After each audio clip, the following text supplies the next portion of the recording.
यहाँ जलसा कमेटी के लोग हों तो वो एक बात को याद रखें, आज मैंने कुछ नहीं कहा। यूट्यूब चैनल वाले या आज जो वीडियो रिकॉर्ड हो रही है, मस्जिद है कर लीजिए, कोई दिक्कत नहीं आज मैं, लेकिन कल मैं किसी को रिकॉर्ड नहीं करने दूंगा। ये जहन बना के आइएगा कि कल मैं किसी चैनल को लगने नहीं दूंगा, सिवाय उसके जो मैं खुद अपने साथ लेकर आया हूं, एक शख्स को रखा हुआ हूं, वो बनाएगा। उसकी वजह यह है कि इन चैनलों की वजह से मेरे ऊपर केस हुए हैं, मेरे ऊपर मुकदमे दर्ज हुए हैं, और इनके नाजायज और गलत थंबल की वजह से मेरे ऊपर बहुत मुकदमे दर्ज हुए हैं। इसलिए मैं अब खुद अपना चैनल लेकर चल रहा हूं, उसको रिकॉर्ड कर रहा हूं, ताकि कोई केस करेगा तो मैं दिखा सकता हूं कि मैंने वो नहीं बोला है, बल्कि ये बोला है। इस रिकॉर्ड को रखने के लिए मैं अपना चैनल अब लेके चल रहा हूं, दूसरा कोई चैनल मैं लगने नहीं दूंगा। कल मेरी भी मां है, मेरे भी बाप हैं जो इस वक्त मौत और जिंदगी की लड़ाई लड़ रहे हैं। जब उनका बेटा जेल में जाता है तो उसकी मां रोती है, उसका बाप रोता है। और आप लोग जो थंबल बनाते हैं बहुत गलत सलत, सिर्फ व्यूअर्स बढ़ाने के लिए, तो आपकी बिल्डिंग तो बन जाती है, आपके अकाउंट में पैसा तो आ जाता है, लेकिन दूसरे के ऊपर मुकदमा दर्ज हो जाता है। जो चीज मैं बोलता भी नहीं हूं वो चीज थंबल बना के पेश कर दी जाती है। ये चीज इसलिए मैंने मोहतात अपने आप को रख लिया है। कल मैं कोई चैनल लगने नहीं दूंगा किसी भी कीमत पर। आप अपना आएंगे तो आप खुद इसके जिम्मेदार होंगे। मैं हटा दूंगा, माइक से नोच के फेंक दूंगा। इसकी वार्निंग मैं आज ही दे रहा हूं, क्योंकि मैं अपने आप को जानबूझकर मैं हलाकत में अब नहीं डालना चाहता। एहतियात जरूरी है, किस्मत में जो होगा वो तो होगा ही, लेकिन अपने आप को बचाना भी जरूरी है, एहतियात भी जरूरी है। इसलिए कल जहन बना के आइएगा कि मैं अपनी तकरीर रिकॉर्ड नहीं करने दूंगा आपको। कल जंगीपुर में प्रोग्राम था मेरा, रघुनाथपुर में, बारिश उधर भी हो रही थी, लेकिन उन लोगों ने जो शामियाना जो पंडाल बनाया था वो वाटर प्रूफ था। वो वाटर प्रूफ पंडाल था और खचाखच मजमा भरा हुआ था। इसमें भी एक भलाई है अल्लाह तबारक व तआला की तरफ से। अगर बारिश नहीं हुई होती तो इतनी पब्लिक और इतनी भीड़ इकट्ठी होती कि कल जलसे वाले संभाल नहीं पाते, क्योंकि 15 साल के बाद मैं वहां गया था। जब बारिश हो रही थी तब यह हाल था कि एक बिल्ली के भी गुजरने की जगह नहीं थी। खचाखच भरा हुआ था पूरा मैदान। और अगर बारिश नहीं हुई हो रही होती तो जलसे वालों को कितनी परेशानी होती। तो कल इसके बावजूद जलसा हुआ। आज सुबह से जो टिप टिप हो रही है, बारिश हो रही है, बहुत कोशिश किया, हो सकता है मगरिब तक रुक जाए, बाद में शुरू कर दिया जाएगा प्रोग्राम, लेकिन बारिश नहीं रुक रही है। इसमें भी अल्लाह की कोई मसलहत रही होगी। जरूरी नहीं कि हम और आप अल्लाह की उस हिकमत और मसलहत को समझें, बस ईमान रखिए कि अल्लाह जो चाहता है वही होता है।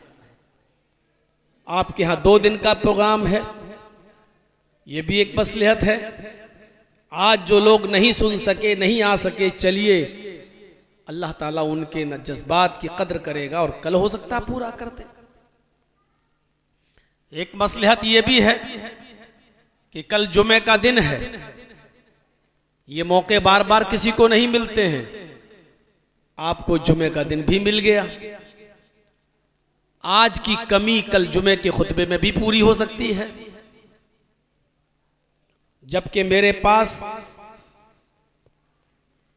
इटहार के जो एमएलए हैं मुशर्रफ साहब, बार बार उनका फोन आ रहा है कि प्रोग्राम तो शाम को होगा, जुमा हमारे यहाँ पढ़ा दीजिए आप, हम अपनी गाड़ी भेज देंगे, बुला लेंगे, छुड़वा देंगे। लेकिन मैंने कहा नहीं साहब, जिन लोगों को ये तारीख मिली है और उनकी किस्मत में आज का दिन आ गया है, तो ये सही नहीं है कि मैं उनको छोड़कर आपके पास आऊं। मैंने उनको मना कर दिया। बहरहाल अल्लाह ने जो लिखा है वो होगा। हमारा और आपका काम है ईमान लाना। कुरान करीम की जो आयत मैंने पढ़ी है उसी की रोशनी में चंद बातें आपके सामने मैं रखना चाहता हूं और अच्छी लगेंगी आपको वो बातें। गुजारिश है कि सुकून के साथ बैठ जाइए और मस्जिद के अंदर बहुत शांति बनाए रखिए। मेरी बातों को मैं अब शुरू कर रहा हूं जो आपके जहन में अब कोशिश करूंगा कि मैं बिठा सकूं। अल्लाह ताला ने कुरान की इस आयत में क्या फरमाया उसको गौर से सुनिए। वसारिउ इला मग़फ़िरतिम मिन रब्बिकुम व जन्नतिन अर्ज़ुहस समावातु वल अर्ज़ उइद्दत लिल मुत्तक़ीन।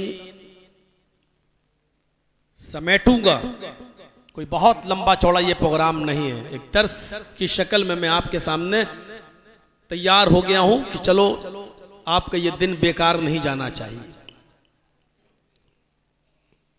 अल्लाह तबारक व तआला ने इस आयत में फरमाया जल्दी करो। मुसारिअत कहते हैं किसी काम के करने में जल्दी करने को, वेरी सून, बहुत जल्दी किया जाए। अल्लाह ने कहा सारिउ इला मग़फ़िरतिम मिन रब्बिकुम व जन्नतिन, अपने रब की मग़फ़िरत के लिए की तरफ अपने रब की मग़फ़िरत को चाहने के लिए और जन्नत को पाने के लिए जल्दी करो। मैं कोशिश कर रहा हूं बहुत आसान हिंदी और उर्दू के वर्ड इस्तेमाल करके आपको समझाऊं। वसारिउ इला मग़फ़िरतिम मिन रब्बिकुम, अपने रब की मग़फ़िरत की तरफ जल्दी करो। व जन्नतिन, और हुसूल जन्नत के लिए, जन्नत को पाने के लिए जल्दी करो, यानी नेक अमल करने में जल्दी करो। किस जन्नत को? उस जन्नत की खुसूसियत बताई, विशेषता बताई। उस जन्नत को पाने के लिए जल्दी करो। अर्ज़ुहस समावातु वल अर्ज़, जिस जन्नत की लंबाई और चौड़ाई, जिस जन्नत का तूल व अर्ज़, जिस जन्नत की लंबाई और चौड़ाई जमीन व आसमान के बराबर है। जैसे आसमान का कोई छोर नहीं है, जन्नत का भी कोई छोर नहीं। जैसे जमीन का कोई लास्ट छोर आपको नहीं दिखता, जन्नत का भी नहीं दिखता। सबसे कम अमल जिसने दुनिया में किए होंगे और जिसको जन्नत मिलेगी, उसको भी जन्नत में सबसे कम जगह मिलेगी, क्योंकि उसने अमल सबसे कम किया। जिसने सबसे कम अमल किए और वो जन्नत में चला गया, तो उसको भी जन्नत में जो सबसे कम जगह मिलेगी, वो जगह जानते हो कितनी होगी? एक आदमी अपने घोड़े पर बैठकर सफर करे और वो घोड़ा 100 साल तक दौड़ता रहे, नॉन स्टॉप, कहीं ना रुके। 100 साल के बाद वो घोड़ा जहां रुकेगा, 100 साल में वो घोड़ा कितना दौड़ लेगा? 100 साल के बाद वो घोड़ा जहां रुकेगा, इतनी जगह उसको मिलेगी जिसने दुनिया में सबसे कम अमल किए होंगे।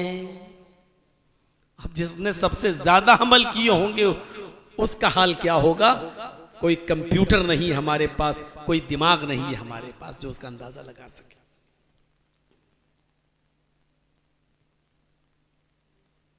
उस जन्नत को पाने के लिए जल्दी करो। अभी तक आपने तक़रीरों में अपने मौलवियों से मिंबरों पर खुतबों में ये सुना होगा, नेक अमल करो, नेक अमल करो, अच्छे काम करो। आज मैं इस पे बोल ही नहीं रहा हूँ। अल्लाह ने ये कहा ही नहीं अच्छे काम करो। आज मैं ये जो बता रहा हूँ वो ये बता रहा हूँ, अच्छा काम करने में जल्दी करो। अच्छे काम तो करने का हुक्म वैसे ही है, लेकिन अच्छे काम को करने में जल्दी करो का मतलब क्या है? अल्लाह ने क्या हुक्म दिया है? अपने रब की मग़फ़िरत की तरफ और हुसूल जन्नत की तरफ जल्दी करो, नेक अमाल करने में जल्दी करो। कभी कभी होता है, एक गरीब आदमी को हमने देखा, बहुत मजबूर है, उसकी बेटी की शादी होने वाली है, उसके पास कुछ नहीं है।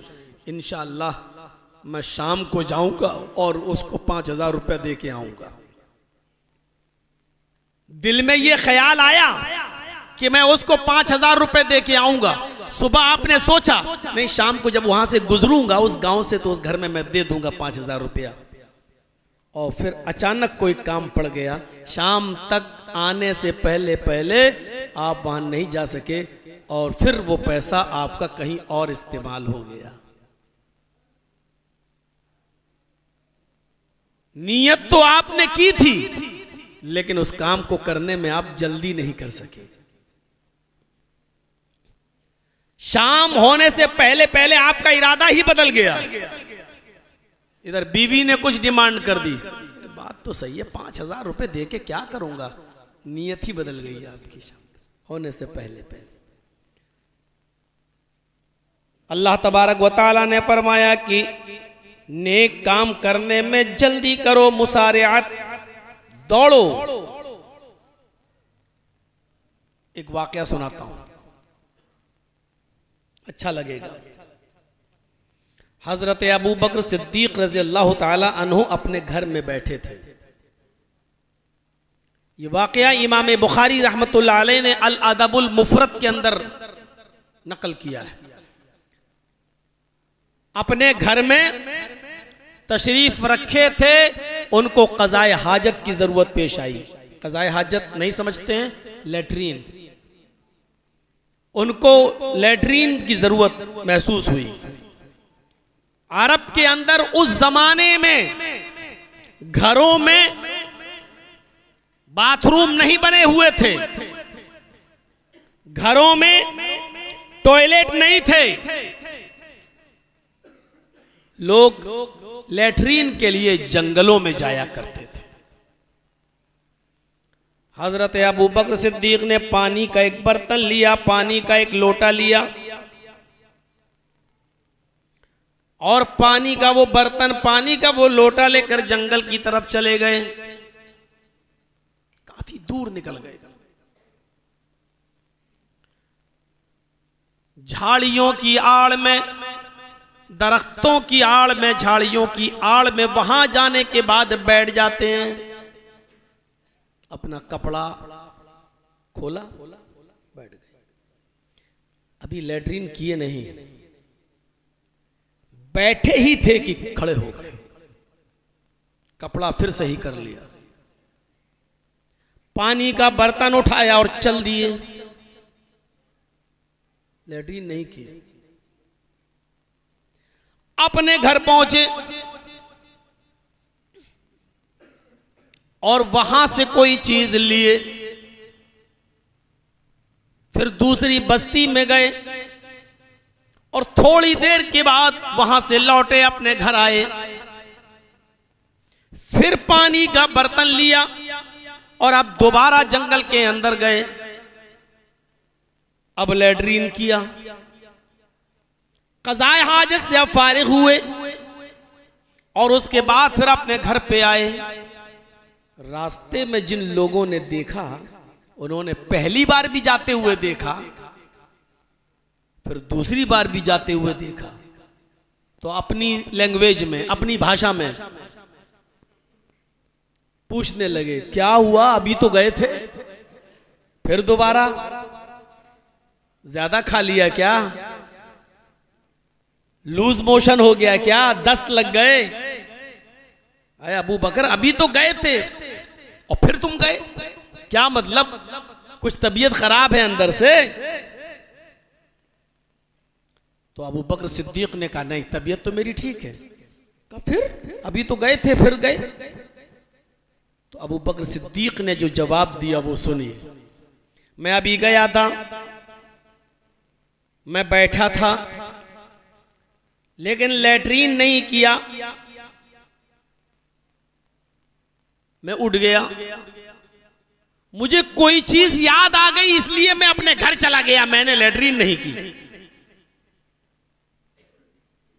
जब उस काम को कर लिया तो अब मैं गया, फारिग तो अब हुआ हो।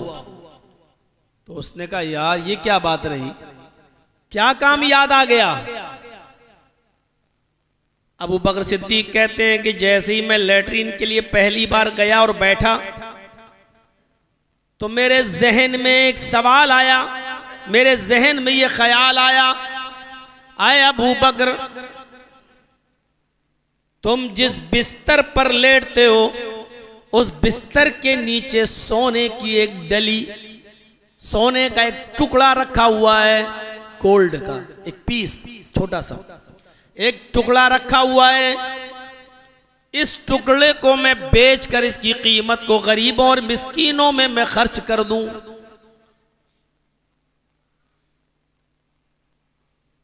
जैसे ही मेरे दिमाग में ये ख्याल आया, मैं उठा, मैंने लैट्रीन नहीं की और पहले अपने घर गया, मैंने उस टुकड़े को निकाला। फिर मैं गरीब की बस्ती में गया, उस टुकड़े को मैंने किसी अमीर आदमी को बेचा, फिर जो कीमत मिली फिर मैंने उस कीमत को वहां के जरूरतमंदों में तकसीम कर दिया। फिर अपने घर गया, फिर पानी का बर्तन उठाया और उसको लेकर मैं क़ज़ाए हाजत के लिए गया और अब मैं लैट्रीन से फारिग हुआ। तो उस शख्स ने क्या जवाब दिया जिसने देखा था, अबू बकर ये कौन सी अक्लमंदी का काम है, ये आपने कोई अक्लमंदी का काम नहीं किया, गरीबों में सोने को बेचकर कीमत ही तो बांटना था, ये काम तो आप लैट्रीन करने के बाद भी कर सकते थे। पहले गए थे तो लैट्रीन कर लेते, उसके बाद घर आते, सोना निकाल के गरीबों की बस्ती में ले जाते, उसको बेचते और तकसीम कर देते। ये काम तो आप बाद में भी कर सकते थे, लेकिन इस काम को करने के लिए लैट्रीन ना करना, घर में आना, सोना ले जाना, गरीबों में उसकी कीमत को तकसीम कर देना और बाद में फिर पानी का बर्तन ले जाकर लैट्रीन करने जाना, ये कहां की अक्लमंदी है, ये कहां की दानिशमंदी है? तो अबू बकर सिद्दीक का जवाब सुनिए। तुम सही कह रहे हो, मैं भी यही चाह रहा था, लेकिन फिर मैंने सोचा नहीं नहीं, अगर लैट्रीन करने के बाद मैं यहां से निकला, थोड़ी देर अगर यहां रुक गया और क़ज़ाए हाजत से फारिग होने लगा, इतनी देर में इन्नी अखाफ इन्ना शैताना युस्नी अनाना आज़मी, इतनी देर में मुझे ये ख्याल आया, मैं डर गया, मुझे इस बात का डर लगा, मुझे इस बात का खौफ हुआ, इतनी देर रुकने के बाद शैतान जो हर इंसान की रगों में दौड़ रहा है, खून की रगों में दौड़ रहा है, कहीं ऐसा ना हो कि शैतान मेरे इरादे की बागडोर को मोड़ दे। मैंने जो नीयत की है, मैंने जो इरादा किया है, शैतान कहीं उसकी लगाम को फेर न दे, यानी यहां से निकलने के बाद कहीं ये अच्छे काम का इरादा मेरा बदल ना जाए और सोने चांदी की मोहब्बत कहीं मेरे दिल में ना आ जाए। इसलिए मैंने सोचा कि पहले ये काम कर लूं।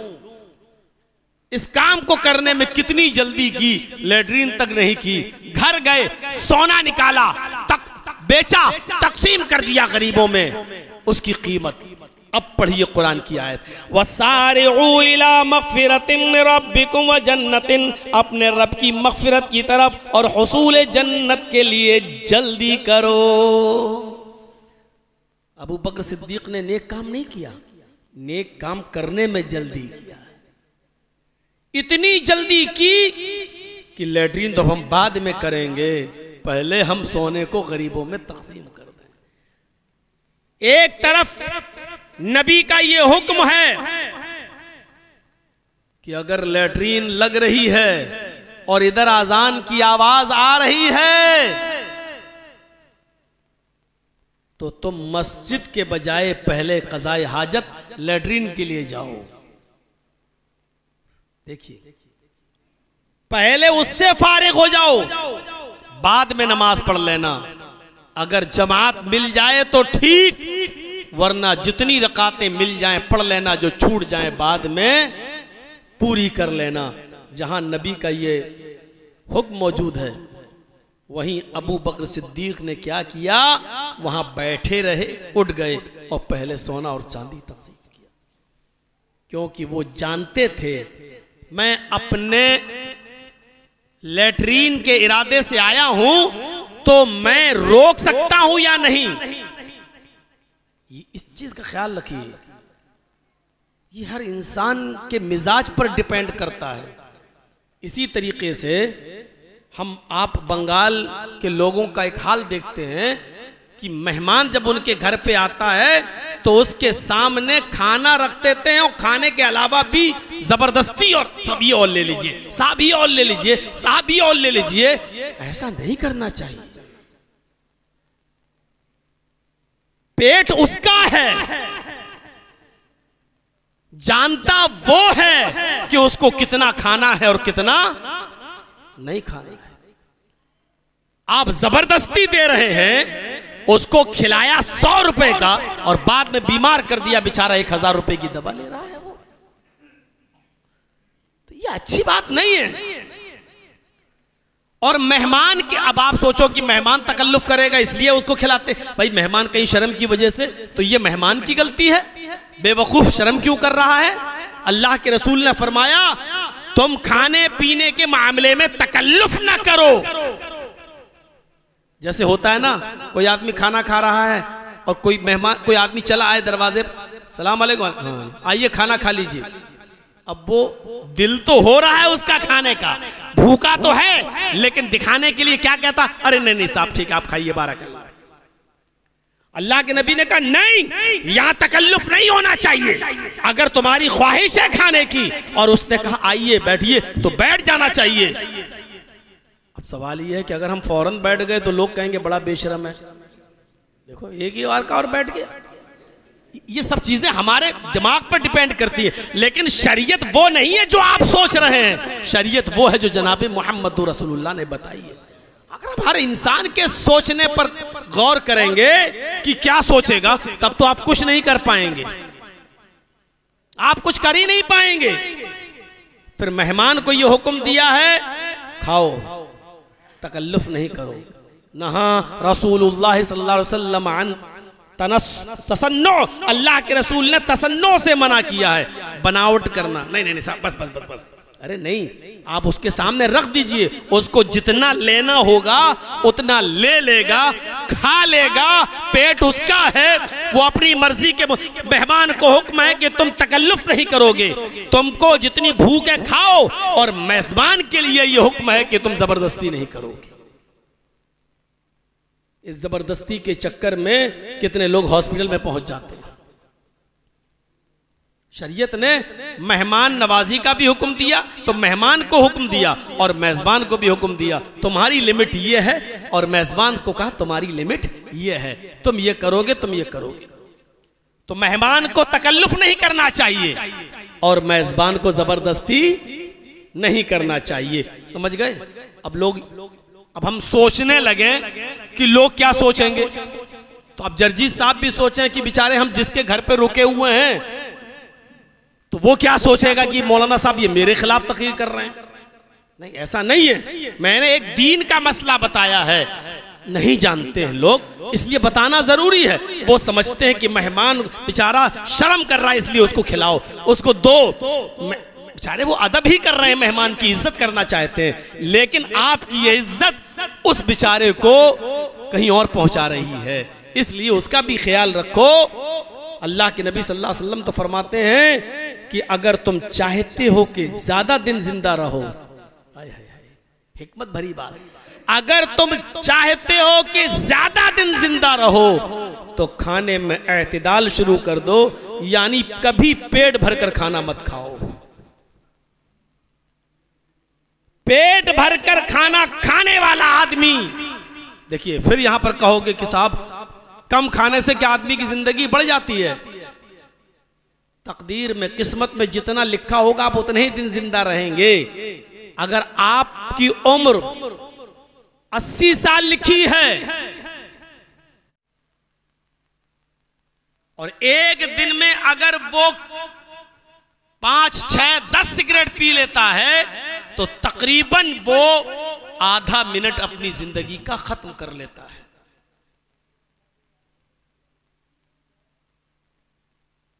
अब वो मर गया 70 साल में, लेकिन उसकी तकदीर में ये लिखा था कि इसकी उम्र तो मैंने दी थी 80 साल, लेकिन ये 10 साल पहले खुद अपनी मौत को बुलावा दे देगा, सिगरेट पी पी कर ये 70 साल में मर जाएगा। ये उसकी किस्मत में कोई चीज छिपी नहीं है, सब लिखा है।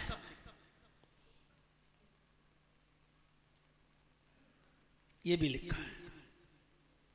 तो जिंदा आप उतना ही रहेंगे जितनी तकदीर में लिखा है, लेकिन तकदीर में यह भी लिखा है कि इतना पहले जो मरेगा वो इस वजह से मरेगा।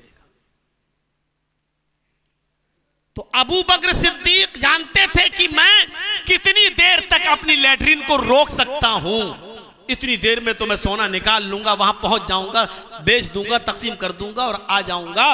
मेरे भाइयों, आप वुजू बना रहे हैं और जैसी वुजू बना के फारिग होते हैं आप मस्जिद में दाखिल होते हैं, जमात खड़ी होने में टाइम है, अब आपको लैट्रिन लगने लगती है, तो अब आप क्या करेंगे? अब आप मस्जिद से निकल के जाएंगे? अब ये आपकी मर्जी पर डिपेंड है, आपकी कैपेसिटी पर डिपेंड है, आप जमात तक लैट्रिन रोक सकते हैं या नहीं, हवा खारिज ना हो इस चीज पर कंट्रोल कर सकते हैं या नहीं। अगर कर सकते हैं तो बेहतर है कि आप जमात में शामिल हो जाओ, और नहीं कर सकते हो तो आप जाओ और पहले लैट्रिन से फारिग होकर आओ। ये आपकी कैपेसिटी पर डिपेंड करता है, आपकी हालत पर डिपेंड करता है।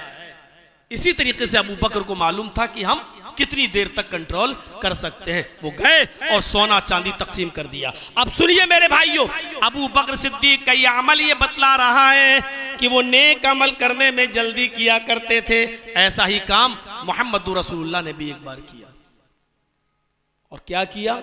आप नमाज पढ़ाने खड़े हो गए, इमामत करने के लिए खड़े हो गए, इकामत कह दी गई, अल्लाहु अकबर, अशहदु अल्ला इलाहा इल्लल्लाह, अशहदु अन्ना मुहम्मदर रसूलुल्लाह, हय्या अलस सलाति हय्या अलल फलाह, क़द क़ामतिस सलातु क़द क़ामतिस सलाह, अल्लाहु अकबर, ला इलाहा इल्लल्लाह। इकामत हो गई, अल्लाह साहबा खड़े हैं, जमात खड़ी है, नबी आगे हैं, इकामत हो गई। अल्लाह के रसूल ने अचानक छोड़ दिया। इकामत होने के बाद नमाजियों को छोड़ दिया, अपने हुजरे में चले गए और आपके पिल्लों के नीचे, तकिए के नीचे सोने का एक टुकड़ा रखा था, आप उसको लेकर गरीबों और मिस्कीनों में तकसीम करने चले गए।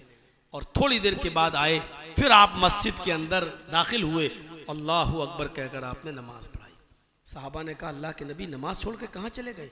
मैं तो समझा कि शायद क़ज़ाए हाजत के लिए गए, या मैंने सोचा शायद वुजू बनाने के लिए चले गए। आपको काफी देर हो गई, कहाँ गए थे? फरमाया, मुझे ख्याल आया कि सोने का एक टुकड़ा रखा है, मैं उसको पहले गरीबों में तकसीम कर लूं, पहले गरीबों में तकसीम कर लूं, कहीं ऐसा ना हो कि नमाज के बाद मैं भूल जाऊं या इरादा तर्क हो जाए और दूसरी नमाज का वक्त आने से पहले मैं अल्लाह को प्यारा हो जाऊं और ये सोने का टुकड़ा मेरे घर पे रह जाए, तो मैं कल क़यामत के दिन अपने रब को क्या मुंह दिखाऊंगा और अपने रब को क्या जवाब दूंगा। ये नेक अमल करने में जल्दी करते थे। सारिउ इला मग़फ़िरतिन मिन रब्बिकुम व जन्नतिन, अपने रब की तरफ मग़फ़िरत के लिए और जन्नत को पाने के लिए जल्दी करो। जैसे ही अच्छे काम करने का इरादा हो फौरन कर लो। आपकी बेटी जवान और बालिग हो चुकी है, आपको फिक्र है कि हमें उसकी शादी करना है, अब ज्यादा इंतजार मत करो, जल्दी उसके लिए दीनदार लड़के का इंतखाब करो और जितनी जल्दी हो सके इस नेक काम में जल्दी करो, क्योंकि फितने का दौर है, फसाद का दौर है। गैर मुस्लिमों की दुनिया हमारी बहन बेटियों को अपने खानदान की और अपने घर की बहुएं बनाना चाह रही हैं। आरएसएस और बजरंग दल खुलकर सामने आ चुका है। बीजेपी के नाजायज अफराद इस काम को बहुत बढ़ चढ़कर आगे कर रहे हैं, क्योंकि वो जानते हैं कि मेरे ऊपर हमारे बाप का हाथ रखा हुआ है, हमारे ऊपर हमारे बाप का हाथ रखा हुआ है, हमारे ऊपर कोई केस दर्ज नहीं होगा। मेरे भाइयों, इसलिए आपकी बेटी जैसे ही जवान हो, बालिग हो, फौरन उसके निकाह का इंतजाम कीजिए। ये इरादा आपके दिल में आया, अब आप जल्दी से जल्दी अपनी बेटी के लिए अच्छा और दीनदार रिश्ता देखकर उसका निकाह करा दीजिए। वसारिउ इला मगफिरतिन मिन रब्बिकुम व जन्नतिन, अपने रब के लिए, अपने रब की मगफिरत की तरफ जल्दी करो और जन्नत को पाने के लिए जल्दी करो। ग़ज़वे तबूक का मौका है। पहले तो थोड़ा सा समझा दूं आपको कि ग़ज़वे तबूक कब हुआ।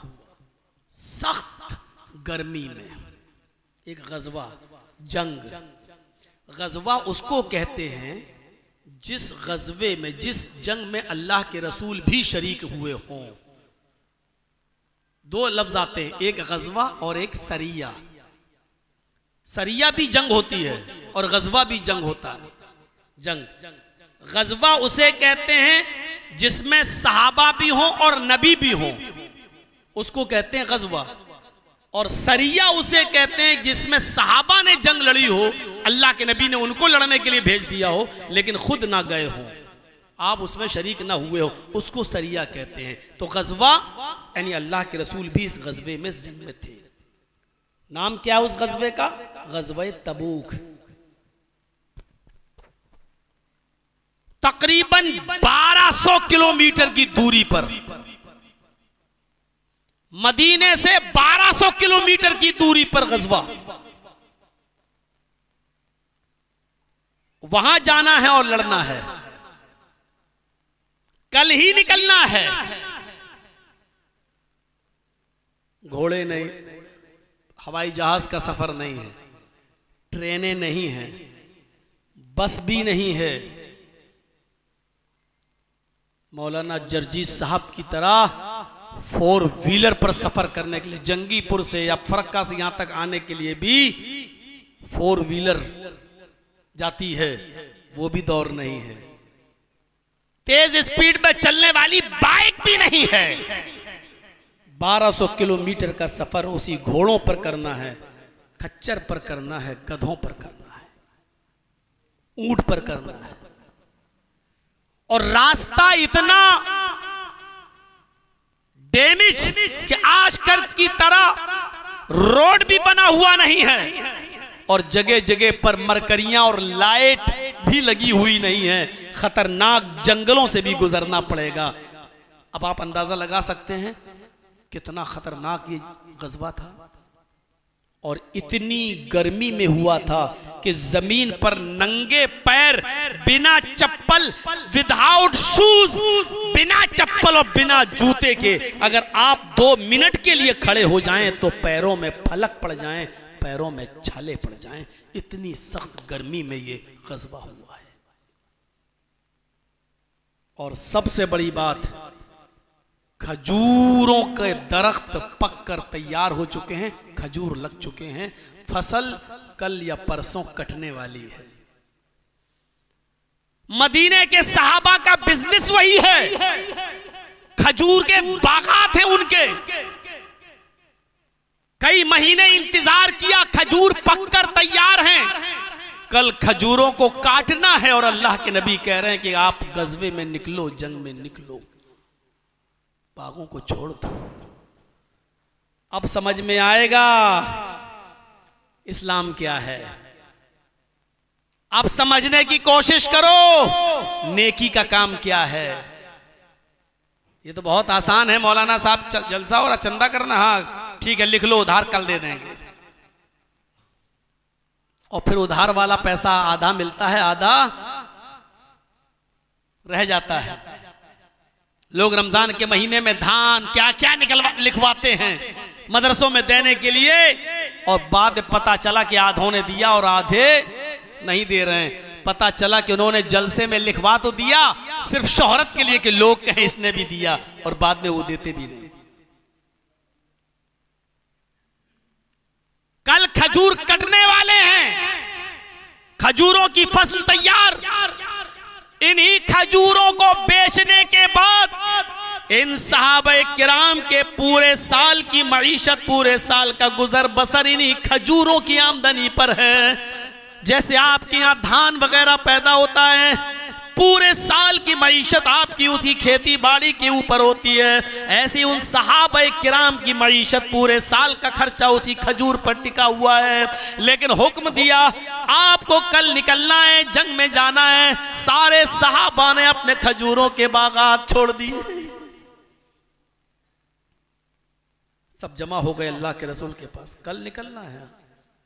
अब एक और ऐलान सुनो, इन फसलों का क्या होगा पता नहीं, अल्लाह के भरोसे पे छोड़ रहे हैं सब साहबा। इनका क्या होगा पता नहीं। जो जंग में जा रहा है वो ये नहीं सोच रहा है कि मैं इस जंग से वापस भी आऊंगा, क्योंकि जंग एक हफ्ता भी चल सकती है, एक महीना भी चल सकती है, एक साल भी चल सकती है। जंग में जा रहे हैं, ग़ज़वे में लड़ेंगे, मारेंगे या मरेंगे, जिंदा वापस भी आ सकता हूं या जिंदा वापस नहीं भी आ सकता हूं। सबने मिजाज बना लिया, हुक्म होता है निकलना है कल, आओ आज मशवरा करते हैं। मस्जिद में मशवरा हो रहा है। मस्जिद सिर्फ नमाज पढ़ने की जगह नहीं हुआ करती थी, मस्जिद में सहाबाए किराम पढ़ा भी करते थे, वही मस्जिद मदरसा भी बनती थी। उस मदरसे में मीटिंग भी हुआ करती थी, वहां मशवरा भी हुआ करता था, उसको मजलिस शूरा भी वहीं बना लिया जाता था। और किसी काफिर को कैद करके लाया जाता था तो उसके लिए जेल खाने नहीं हुआ करते थे, मस्जिद ही के किसी खंबे में उसको बांध दिया जाता था।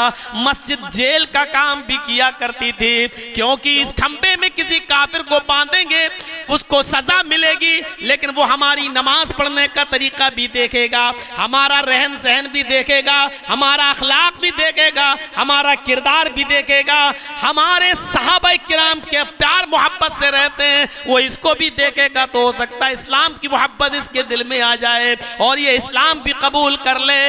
मस्जिदों में ये सारे के सारे काम लिए जाते थे।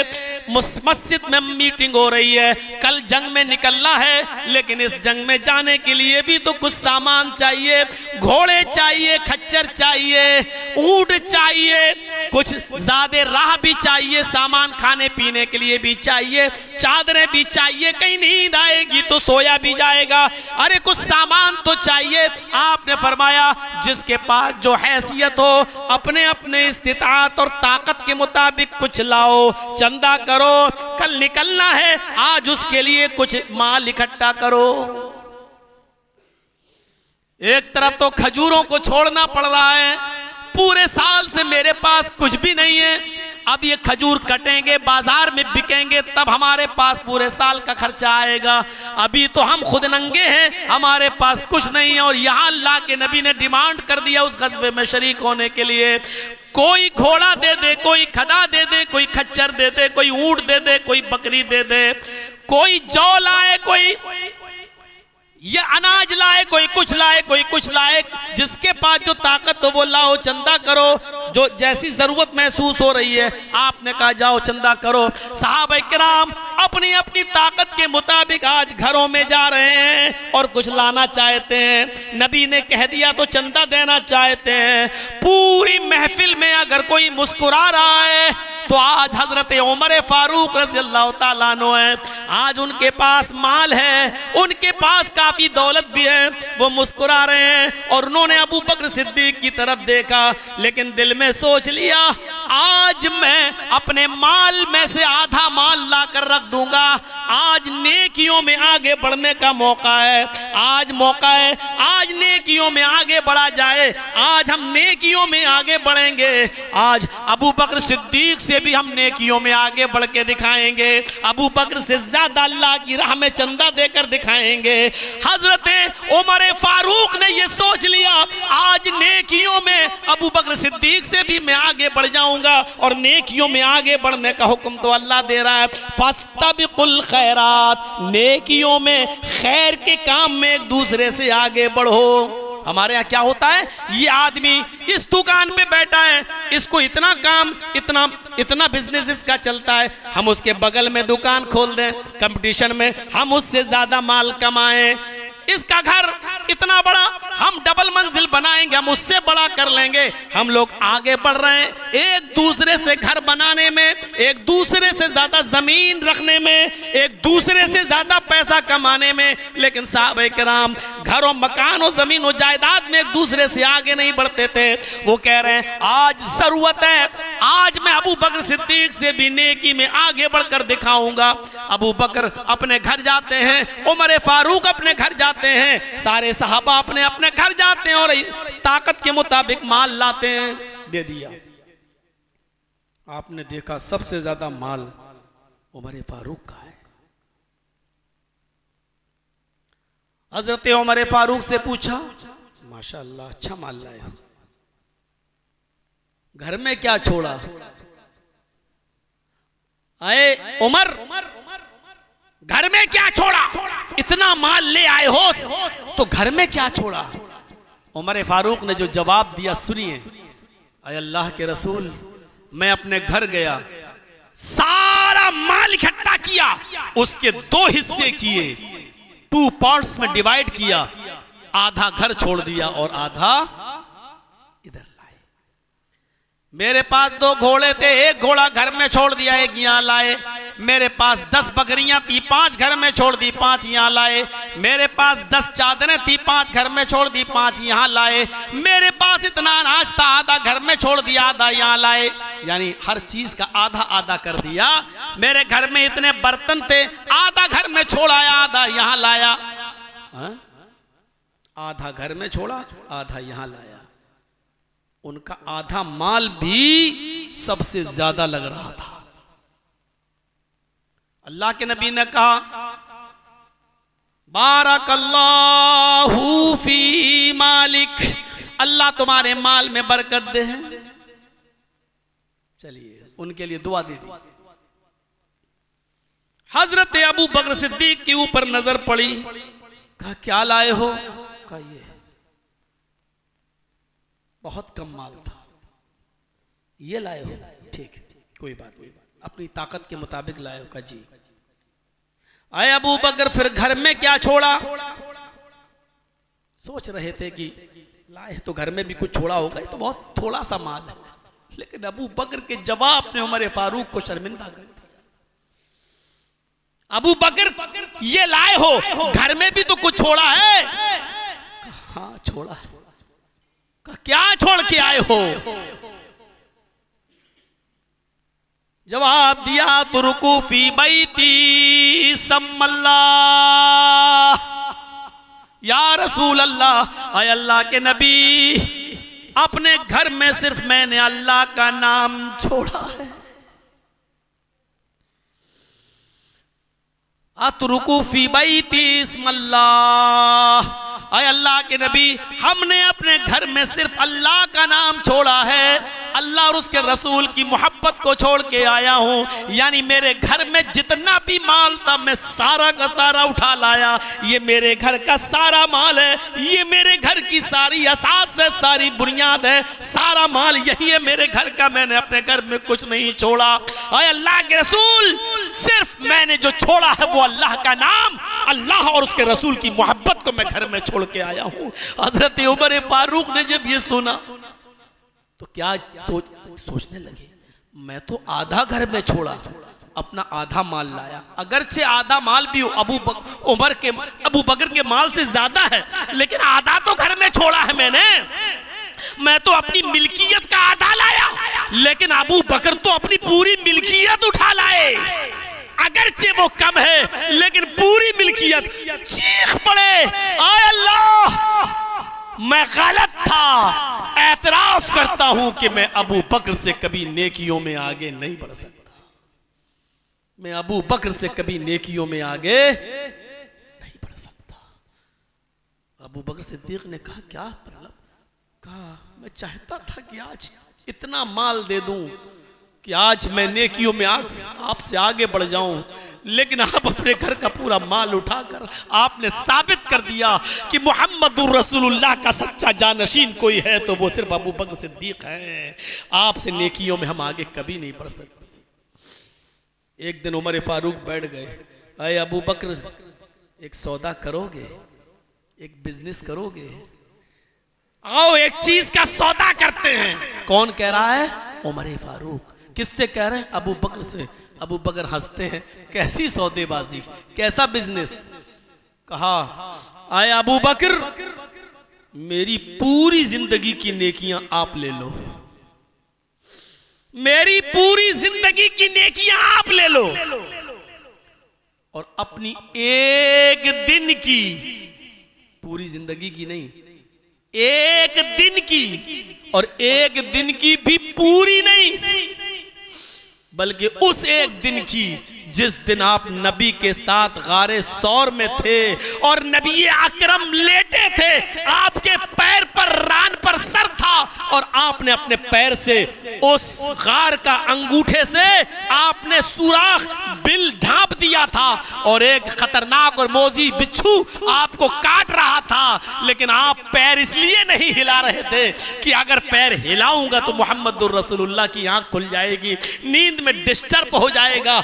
आए अबू बकर उस एक दिन की बस वही एक नेकी मुझे दे दो, उसके बदले मेरी पूरी जिंदगी की नेकियां ले लो। मुझे उम्मीद है कि उस एक दिन की एक नेकी मुझे बख्शवा देगी और मुझे जन्नत में ले जाएगी। मेरी सारी जिंदगी की नेकियां ले लो। अबू बकर सिद्दीक ने हंसते हुए कहा, उमर तुमने कुरान नहीं पढ़ा? ला तज़िरु वाज़िरतुन विज़रा उख़रा, कोई किसी का बोझ नहीं उठाएगा, हर इंसान को उसकी नेकियां ही काम आएंगी। हमने जो किया वो मेरे साथ देखा जाएगा, आपने जो किया वो आपके साथ देखा जाएगा। नेकियों का सौदा नहीं होता है। ऐसा होने लगे तब तो बात ही क्या है, हमारी नेकियां आप नहीं ले सकते और आपकी नेकियां हम नहीं ले सकते हैं। फमन यअमल मिस्काल ज़र्रतिन खैरन यरा वमन यअमल मिस्काल ज़र्रतिन शर्रन यरा, जो जर्रा बराबर नेकी करेगा क़यामत के दिन वो उसको भी देख लेगा और जो जर्रा बराबर बुराई करेगा वो उसको भी देख लेगा। हर इंसान जर्रा बराबर नेकी, जो इंसान जितना करेगा वो उसको अपने नामे आमाल में देख लेगा। कोई किसी की नेकियां नहीं ले सकता। ये सौदेबाजी जायज ही नहीं है। मैं जानता हूं, लेकिन इस बात का एतराफ करता हूं कि अगर ऐसा होता तो वो एक दिन की नेकी मेरी नजात का जरिया बन जाती। हजरत उमर जिनको अल्लाह के नबी ने कहा तुम जन्नती हो, फिर भी कह रहे हैं कि वो एक दिन की नेकी मेरी नजात का जरिया बन जाती। कितना डर था। नबी की जबान से जिनको जन्नत में जाने का सर्टिफिकेट मिला है फिर भी सोच रहे हैं कि नहीं, वो एक दिन की नेकी मेरी नजात का जरिया बन जाती। हम लोग कैसे मुतमईन हैं कि जन्नती में जाएंगे, कैसे सोचे बैठे हैं कि हमें जन्नती मिलेगी। कौन सी चीज ऐसी है जो आपको हंसते हंसते बिस्तर पर सोते हुए सोने के लिए ले जाती है और सोते वक्त भी ख्याल नहीं आता है, अंधेरे का ख्याल नहीं आता है, जब लाइट बुझ जाती है कमरे में जब आप सोते हो उस वक्त कब्र का अंधेरा याद नहीं आता है। कैसे हम बिस्तर पे आराम से सो जाते हैं मेरे प्यारे साथियों, कैसे हम हंस लेते हैं, कैसे हम हंस लेते हैं। लौ तालमून मालम लक ज़हिक्तुम कलीलन वला बकैतुम कसीरा।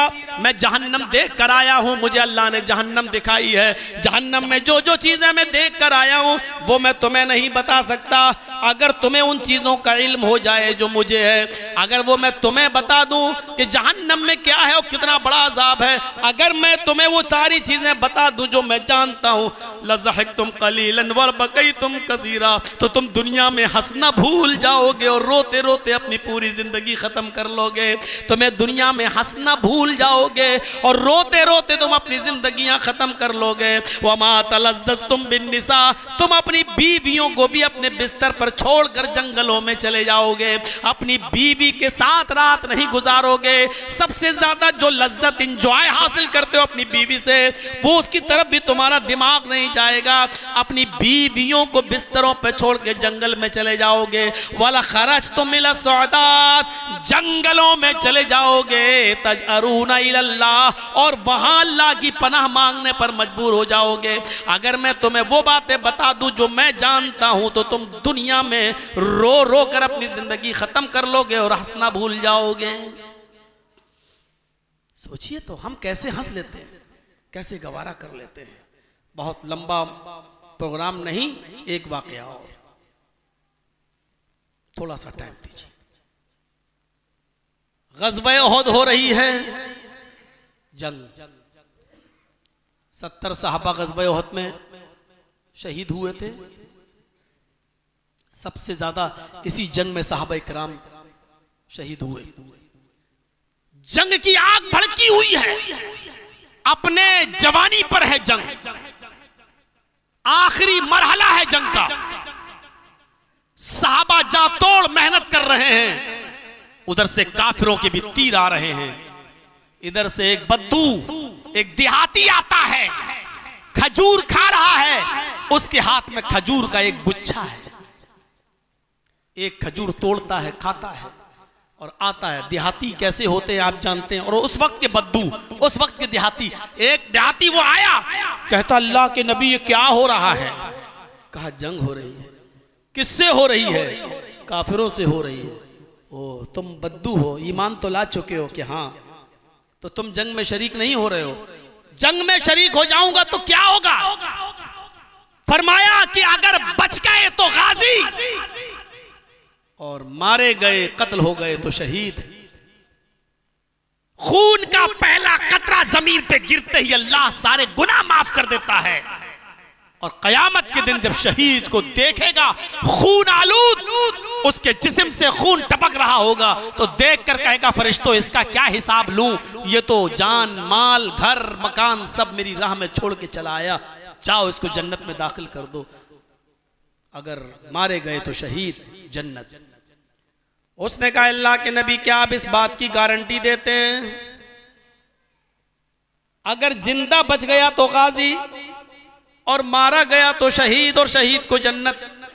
आपने कहा मैं गारंटी देता हूं, अगर इस जंग में लड़ते लड़ते मारे गए तो जन्नती। उसने खजूर का गुच्छा उठाकर फेंक दिया। अल्लाह के नबी फरमाते अरे खजूर तो खा लो, तुम भूखे हो, उसके बाद मैदान जंग में चले जाना। उसने कहा अल्लाह के रसूल अब इस नेक काम में देर नहीं करूंगा, खजूर खाने में टाइम लगेगा। हो सकता है किसी काफिर को मारते मारते मैं ही शहीद हो जाऊं, तो जन्नत का मन्नो सलवा हमें मिलेगा, जन्नत के अंदर खाना हमको मिलेगा, जन्नत में दूध की नहर के अंदर हम जाएंगे। अब खजूर खाने का वक्त नहीं है। वो बद्दू मैदान जंग में कूद जाता है, 2-4 काफिरों को मारता भी है और इतना लड़ता है कि लड़ते लड़ते मैदान जंग में शहीद हो जाता है। उसके गर्दन पर भी तलवार का वार चलता है, एक काफिर उसको भी कत्ल कर देता है और ये बद्दू, ये देहाती उसी मैदान जंग में शहीद हो जाता है। पूरा वाकया बयान करने का सिर्फ मकसद ये मेरे भाइयों कि वो खजूर खा रहा था, भूखा था, लेकिन जब सुना कि अगर मैदान जंग में लड़ते लड़ते शहीद हो गया तो जन्नत मिलेगी, तो उसने जन्नत को पाने के लिए खजूर ही उठाकर फेंक दिया। अब नहीं खाऊंगा, अब नेक काम में देरी कैसी। और अल्लाह ने क्या कहा, वसारिउ इला मगफिरतिम मिर रब्बिकुम व जन्नतिन, नेक काम में आगे बढ़ने के लिए जल्दी करो और जन्नत को पाने के लिए जल्दी करो। अगर लड़ते लड़ते मैदान जंग में शहीद हो जाऊं तो जन्नत मिलेगी। अब खजूर क्यों खाऊं जब मन्नो सलवा मेरा इंतजार कर रहा है, जब जन्नत की नेमतें मेरा इंतजार कर रही हैं, तो दुनियावी चीजें हम क्यों खाएं। उसने खजूर भी नहीं खाया और मैदान जंग में कूद गया और लड़ते लड़ते शहीद हो गया, अपनी जान का नजराना पेश कर दिया। इसको कहते हैं मेरे भाइयों नेक कामों में जल्दी करना। हम और आप नेक कामों में जल्दी कर रहे हैं। कितना जल्दी कर रहे हैं। कायदे से तो ये तकरीर कल होनी चाहिए थी, लेकिन चलो आज ही सही। मेरे भाइयों, तसव्वुर कीजिए आप नेक काम में जल्दी करने वालों की मिसाल कैसी है। हजरत अबू दहदा अंसारी हैं, कुरान की आयत नाजिल होती है, मंज़ल लज़ी युक़रिज़ुल्लाह क़र्ज़न हसना, कौन है जो अल्लाह को कर्ज हसना दे। अबू दहदा कहते हैं अगर मैं अल्लाह को कर्ज दूंगा, सदका खैरात करूंगा तो क्या मिलेगा। फरमाया मैं जमानत देता हूं, जो अल्लाह को कर्ज हसना देगा अल्लाह उसको जन्नत देगा। वहीं से उड़ते हो कहते अल्लाह के नबी मेरे खजूर के 2 बाग हैं, दोनों सदका। खजूर के 2 बाग हैं, दोनों सदका। आपने कहा नहीं, इस तरह तो तुम फिर गरीब हो जाओगे, लोगों के टुकड़ों पे पलने लगोगे, दोनों बाग मत दो। अगर दोनों बाग तुम अल्लाह को कर्ज दे दोगे, सदका कर दोगे, तो तुम क्या कमाओगे, तुम क्या खाओगे। तुम्हारे भी तो बीवी बच्चे, एक बाग दे दो और एक बाग अपने पास रख लो। कहा अल्लाह के नबी कौन सा बाग दूं। फरमाया जो तुम चाहो।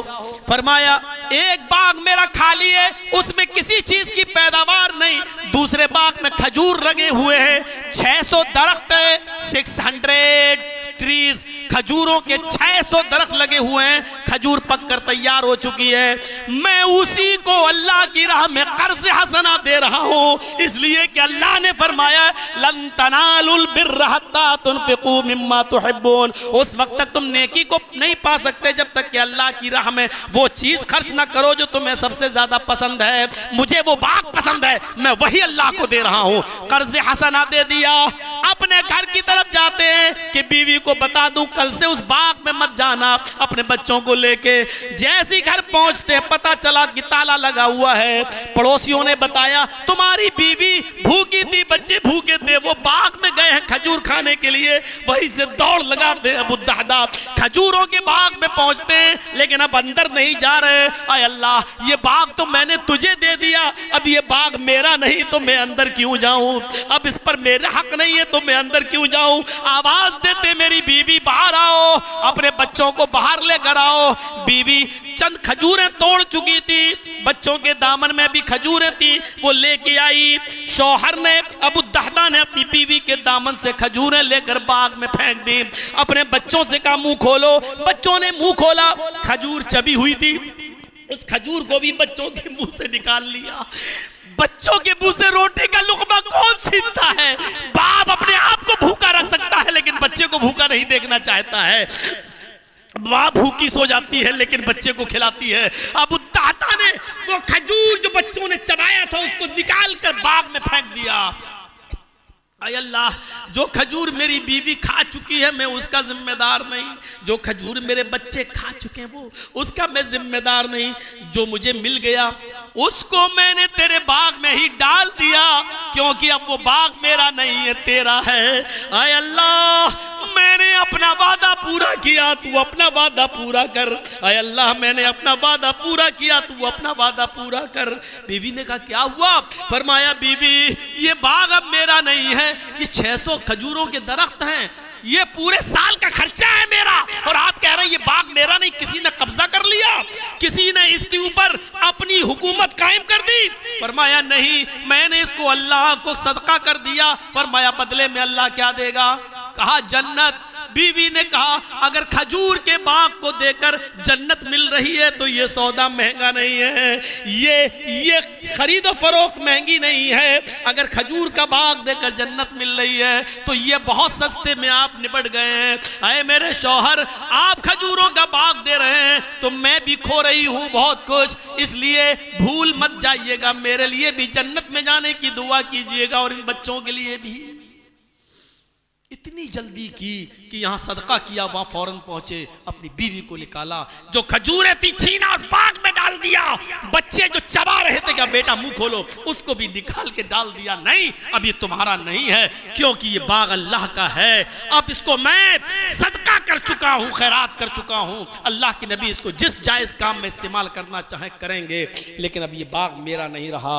और क्या करें, अल्लाह मैंने अपना वादा पूरा किया, तू अपना वादा पूरा कर। ये थे नेक काम में जल्दी करने वाले लोग। हम अपने आप को देखें, अपने गरीबानों में झांकें, हम नेक काम में जल्दी कर रहे हैं। नेक काम करना छोड़ो और मौलवियों से सुन लो वो तकरीर है, नेक काम करो, नेक काम करो। हम नहीं कह रहे नेक काम करो, हम तो ये कह रहे हैं नेक काम करने में जल्दी करो।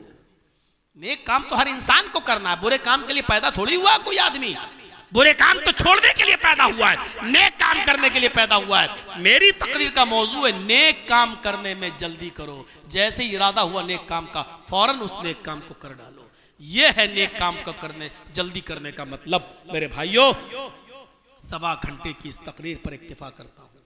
कल इंशाअल्लाह थोड़ा सा वक्त आपका और ज़्यादा लेकर बोलूँगा। दुआ कीजिएगा अल्लाह रब्बुल आलमीन कल मौसम साफ़ सुथरा रहे और हमारे उस इजलास को कामयाब फरमाए। इसी टाइप का कोई टॉपिक इंशाअल्लाह कल हम जुमे के खुतबे में भी रखेंगे, फ़िक्र आखिरत के ताल्लुक़ से या मौत के ताल्लुक़ से, या जिसको हम भूल चुके हैं आज कि हमें एक दिन मरना भी है, इस चीज़ को हम भूल चुके हैं। इसी तरीके का टॉपिक हम जुमे के खुतबे में भी रखेंगे। रात में हम सोच लेंगे। अल्लाह ताला से दुआ है कि बारे इलाह हमारी ख़ताओं को माफ़ फरमा दे, हमारे गुनाहों को बख्श दे, हम मुसलमानों पर रहम फरमाए और हमें नेक अमाल करने में जल्दी करने की तौफीक अता फरमा। और आए अल्लाह, जब तक तू हमें ज़िंदा रख, इस्लाम पे ज़िंदा रखना, और जब हमारा ख़ात्मा हो तो ईमान पर हमारा ख़ात्मा फरमाना। बड़े आराम से इस मस्जिद से आप जाइए, इसमें शोर नहीं होना चाहिए। सेल्फी, फ़ोटो सारे नाजायज़ काम हैं जिसकी मैं इजाज़त नहीं देता हूँ। और फिर मस्जिद में तो बदरजे औला आपको इन तमाम चीज़ों से परहेज़ करना चाहिए और इन चीज़ों से डरना भी चाहिए कि हमें अभी नेक अमल पर हमने तकरीर सुनी है और हम तकरीर ख़त्म होते ही फिर हम सेल्फियाँ लेना शुरू कर दें, फ़ोटो खींचना शुरू कर दें और एक नाजायज़ काम हम करना शुरू कर दें। हमें इससे बचना चाहिए। बहुत सुकून के साथ, मस्जिद के एहतराम के साथ आप बाहर जाइए। मैं भी वहाँ जाता हूँ जहाँ रुका हुआ हूँ। इंशाअल्लाह हयात रहेगी तो कल मुलाकात होगी। अल्लाह ताला जब तक हमें ज़िंदा रखे, इस्लाम पे ज़िंदा रखना, और जब हमारा ख़ात्मा हो तो ईमान पर हमारा ख़ात्मा फरमाए। वमा अलैना